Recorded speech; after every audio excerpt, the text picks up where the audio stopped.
خواهر محترمه پرسیدن آیا پدر حق دارد دختری بالغ خود را بزند؟ خواهر محترمه، پدر مسئول خانه است. شریعت ای را مسئول خطاب کرده و ای حق دارد که مخالفاتی که داخل خانه میبیند برای اصلاح ازی بکشد. چی مخالفت از پسرش بوده باشه، از دخترش بوده باشه، یا اینکه از طرف خانیمش بوده باشه، برای اصلاح ازی باید بکشد. چی از راه نصیحت میشه یا از راه تهدید میشه و در آخر اگر نشد از راه زدن میشه. حتی قرآن عظیمشان اجازه میدهد که زن خدا در حالتی که اگر وعظ و نصیحت قبول نکرد و همچنان به ترک کردن بستر اصلاح نشد و ضریبوهن، در مرحله بعدی میگن بزننشان، و بعد از او اصلاح نشد مرحله بعدی را حکم میکنه این کار را باید انجام بدهید. و همچنان درباره اطفال و دختر یا پسر هر کدام از اینها رسول الله صلی الله علیه و سلم حکم میکنن وقتی که 10 ساله شدن و ضریبوهن، یعنی اگر نماز نخواندن و نخواندن نماز بزننشان. البته زدنی که دست و پایشان را نشکنن و زدنی که در او اذیت نبوده باشه، زدن به خاطر تعدیبشان، به خاطر اصلاحشان بوده باشه. هرگاه بد اخلاقیشان هم میبینه، بیادبیشان هم میبینه، اگر به وعظ و نصیحت و سخن درست اصلاح نشدن، حق دارد پدر کی دختر یا پسر خدا یا حتی همسر خدا بزند.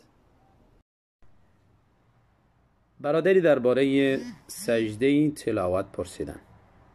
سجده تلاوت بعد از خواندن آیتی که در او سجده است می باشد، چی در نماز یا غیر نماز.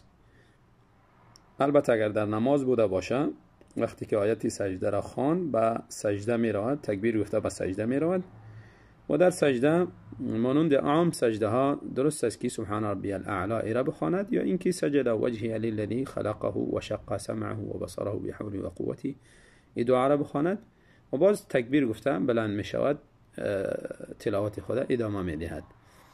و اگر در غیر نماز بوده باشه، درست است که بدون تکبیر به سجده برود و دعای سجده را خوانده پس بلند شود و سلام هم دری نیامده، بدون سلام پس به تلاوت خود آغاز میکنه. و البته در این سجده طهارت هم شرط نیست.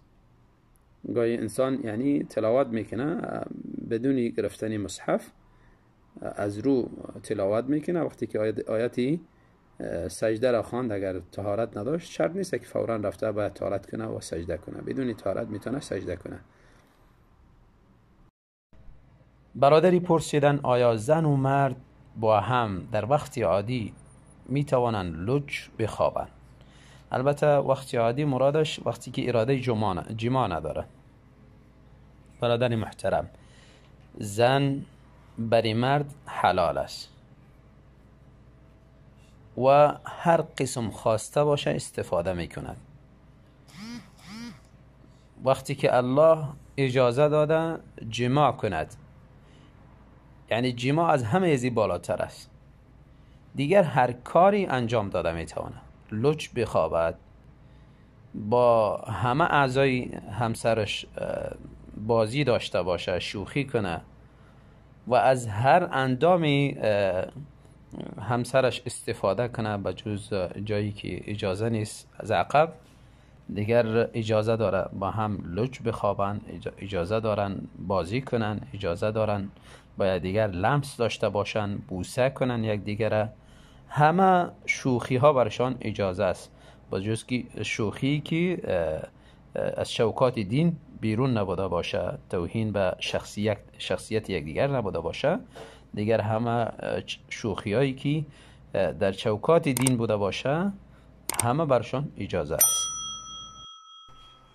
خواهر محترمه نزدشان $13,000 یا یورو داشتن و این پول را به خاطر خانه خریدن یا خانه درست کردن آماده کردن پرسیدن که آیا بالای این پول زکات می باشد یا خیر؟ اگر زکات بوده باشه آیا درست است برای برادر خود زکات این پول را بدهد؟ خواهر محترمه، هر پولی که در اون نصابی زکات برابر باشه و 1 سال بالای پول بگذرد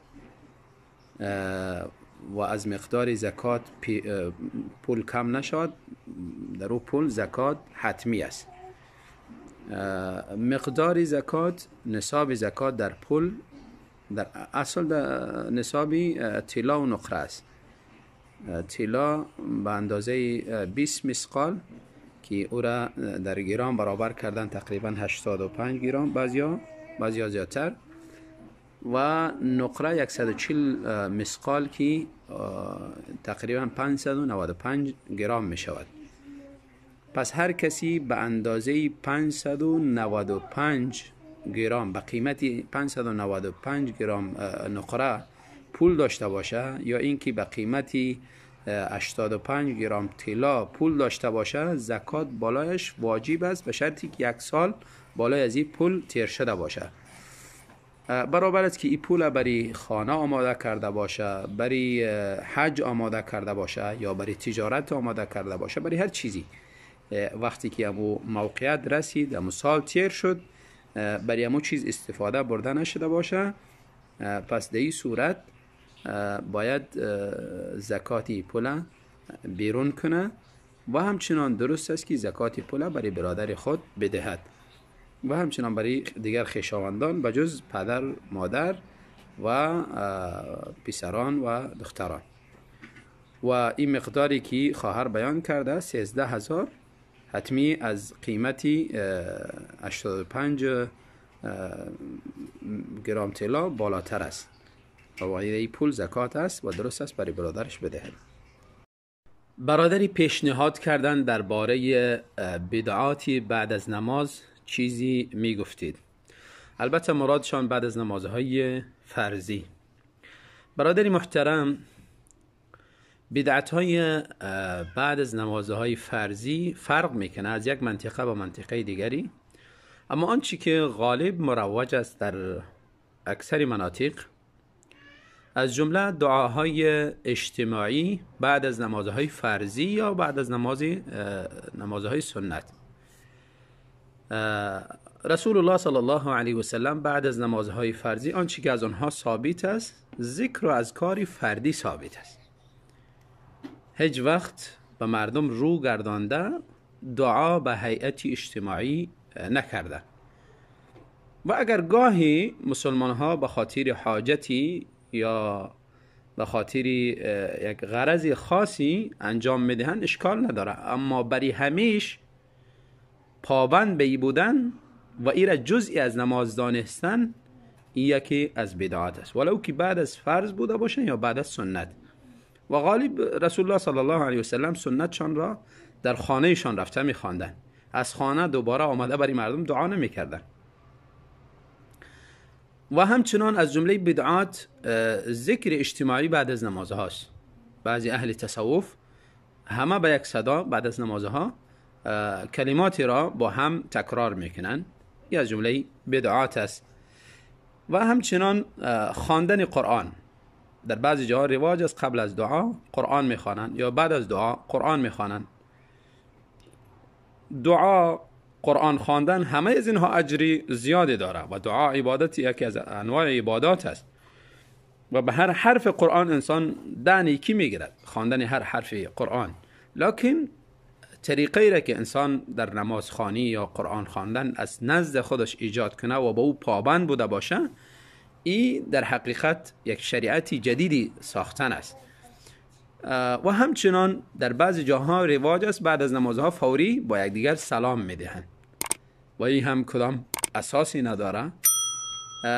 و همچنان در بعضی جاها بعد از نماز دست خود را بر سر میگذارن فوراً بعد از سلام دادن، این هم کدام اساسی نداره. یا بعضی جاها مردم ها بعد از نماز میگه تقبل الله تقبل الله گفته به یکدیگر تبریکی واری میدهن، این هم کدام اساسی ندارد.